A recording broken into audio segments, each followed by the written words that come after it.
Eh bien salut à tous et à toutes les amis, c'est Sergent Gauthier et aujourd'hui on se retrouve pour une nouvelle vidéo, donc une vidéo sur la présentation de mon uniforme de la 101e Airborne aéroportée. Donc nous allons passer tout de suite à la présentation, donc une petite vue d'ensemble. Voilà.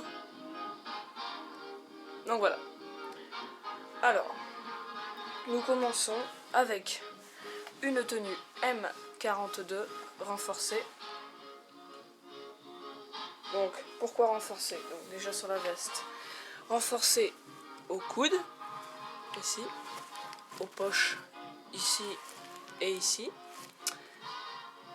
Donc, sur la veste, j'ai cousu l'insigne de la 101e Airborne aéroportée avec du fil blanc, vous voyez, qui dépasse comme ça comme à l'époque. Et j'ai cousu au col un disque phosphorescent. Donc voilà. Ensuite, sur le pantalon. Sur le pantalon, j'ai mis une belle paire de bretelles. Belles bretelles en cuir. Hein. Avec, donc toujours renforcé sur les genoux et les poches. Parce que ces poches-là, il y avait pas mal de munitions dedans. Donc voilà. Avec des sangles pour faire tenir les poches sans avoir d'encombrement. Ensuite, nous avons un casque. Donc le casque de para. Avec dessus l'insigne de la 326e Airborne Henninger Bataillon. Avec la bande de sous-officier. Donc voilà. Par-dessus, j'ai mis de la toile de jute en original. Donc voilà. J'ai gratté tout le joint. Donc voilà. Donc l'intérieur.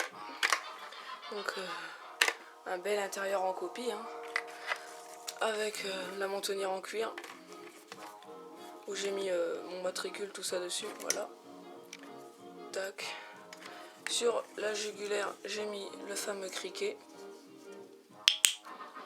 Que j'ai attaché avec du friction tape. Ça s'appelait comme ça, donc voilà. Ensuite, un calot. Donc un calot infanterie avec le liseré bleu. Voilà. Donc ça c'est une copie. Hein. Avec le patch deuxième modèle. Donc voilà. Ensuite, une paire de corcorans. Donc bottes de saut, hein, réglementaires chez les paras, qui étaient aussi utilisées par les hommes d'infanterie. Donc ça c'est une paire en original. Donc sur celle-là, voilà, il y a bien l'étiquette, hein, avec le nom et du matricule du soldat. Donc voilà, une belle paire en original. Ensuite, un foulard, donc un foulard de vraie voilure de parachute, hein, avec le marquage AN. Donc voilà, c'est comme ça qu'on reconnaît à bon. Bon après il y a d'autres marquages, hein, date, fabricant, tout ça. Donc voilà, un beau morceau de voilure de parachute en original. Ensuite, une paire de gants en cuir, donc cavalerie, hein, qui était pour les cavaliers et après que a été aussi utilisé par les paras et quelques hommes de l'infanterie. Donc voilà, belle paire de gants. Ensuite, une paire de dog tag US. Donc voilà, avec je les ai fait bien graver à mon nom. Ça m'a coûté 10 €. Hein. Donc ça c'est très agréable de porter avec une chemise, hein, quand on est sur un camp. Donc voilà. Ensuite, qui n'est vraiment pas obligatoire, c'est un peu du gadget. Hein. Une boussole de poignée Taylor. Donc voilà, hein, bien marqué Taylor ici. Oups, excusez-moi. Voilà. Pareil derrière. Voilà. Ensuite, le first aid, donc de para, qui était aussi utilisé par les hommes d'infanterie, certains, je dis bien, pas tous. Donc voilà, belle copie, hein, patinée. Donc voilà. Ensuite, nous passons à l'élément le plus important d'un uniforme, c'est le brelage. Donc voilà, brelage complet, tout en original, à part un truc que je vais vous faire voir tout de suite. Alors, on commence avec le ceinturon M36, donc voilà, ici, original. Alors le marquage il va être de l'autre côté, voilà, avec un superbe marquage. Voilà, donc après le US, voilà, il est là. On voit pas très bien parce qu'il y a un porte-chargeur dessus. Voilà. Donc, dessus nous avons, attendez, je retire ça, un porte-chargeur du SMA, donc original, avec le nom et le matricule du soldat, bien daté ici, 1943, tout ça. Donc avec le petit poinçon, voilà, sur la pression. Donc à l'intérieur, deux chargeurs originaux, donc voilà. Ensuite, un étui de pelle pliante, original toujours, avec la petite pression, voilà. Donc j'ai la housse mais j'ai pas la pelle, oui, tout simplement parce que j'en ai pas encore trouvé. J'ai toujours pas trouvé de pelle pliante. Donc voilà, donc bien marqué aussi celle-là, hein. Voilà, hein. Voilà. Ensuite, une pochette à pansement US. Donc celle-là est bien marquée Starpool, hein. Voilà, bien marqué US avec le fabricant et la date derrière. Voilà, avec à l'intérieur le fameux pansement. Donc moi je l'ai pris en orange parce qu'il y a orange et vert. Donc voilà. Ensuite, une housse de gourde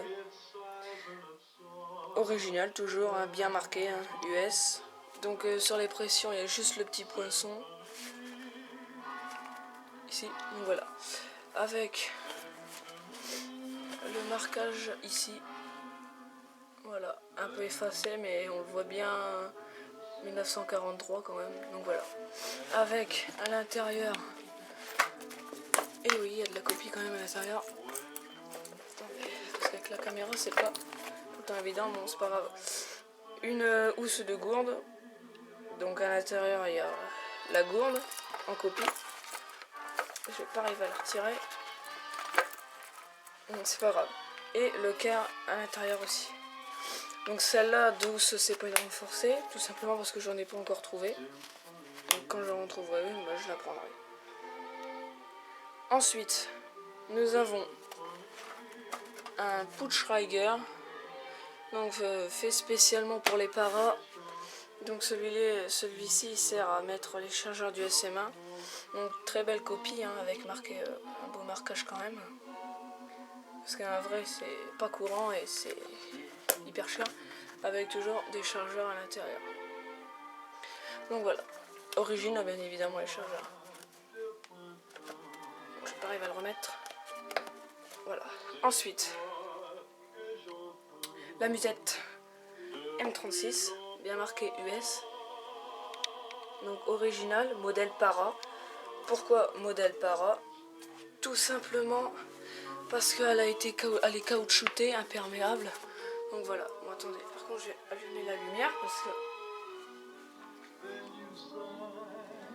on y verra mieux. Voilà. Quoique c'est pas mieux. Donc voilà, une belle originale. Donc voilà. Avec un breulage M36 original. De l'autre côté c'est pareil, où j'ai rajouté dessus des bandes en feutre, hein. Donc le marquage, non il va pas être là. Mais je sais pas où il est, bon c'est pas grave. Donc ça c'est un original. Donc sur l'équipement, tout est en original sauf le Putzschreiger qui est ici. Ensuite, pour l'armement, la fameuse USM A1, crosse pliante de parachutiste, avec en dessous sa housse de transport. Donc la housse, je tiens à préciser qu'il l'avait plus après le saut.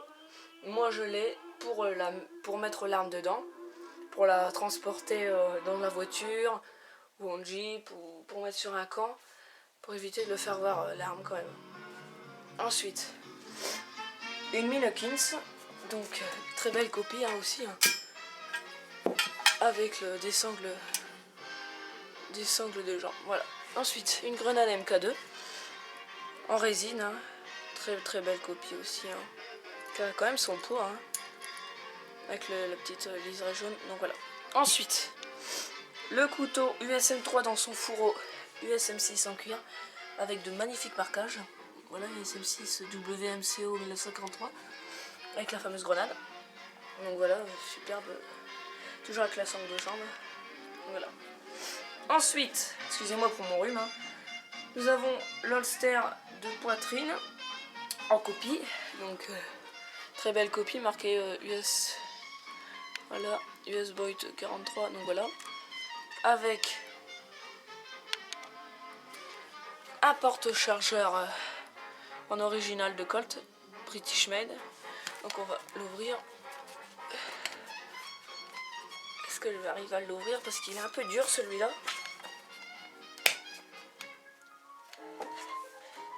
Vais-je y arriver?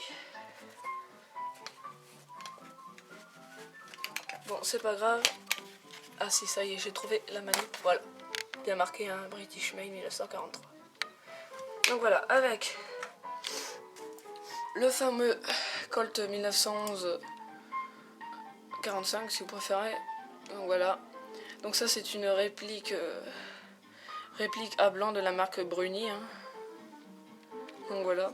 Donc ça déboîte quand on tire avec, c'est excellent. Avec de bonnes bastos, des bonnes plaquettes qui prennent bien la main. Donc ça je ferai une vidéo de présentation et test dans la prochaine vidéo. Pareil pour l'USM. Ensuite nous avons une housse M7 pour masque à gaz. Donc qui a subi une bonne patine, hein. Donc voilà. Donc à l'intérieur il n'y a pas le masque à gaz parce que c'est hyper cher. Et je l'ai bourré de papier pour que ça fasse... Ensuite nous allons passer tout de suite au petit équipement. Donc qui dit petit équipement, alimentation, tout ça. Donc nous avons les 3 rations, breakfast, dinner, supper. Donc voilà, fait maison toujours, hein. Voilà. Avec 2 paquets de cigarettes. Donc nous avons Camel, Lucky Strike, Green. Ensuite des bonbons Charms, Candy Charms si vous préférez. Donc voilà. Ensuite nous avons plein de petits chewing-gums, toujours fait maison, hein. Je vais pas acheter des trucs quand même. Voilà. Ensuite une tablette de chocolat Nestlé, fait maison toujours, hein. Voilà. Ensuite une boîte à crème à raser Barbasol. Donc voilà, fait maison. Et ensuite nous avons les billets d'invasion, donc 100 francs, voilà, et 2 de 50. Donc j'en ai pas fait plus, hein, parce que ça sert à rien non plus. Donc voilà.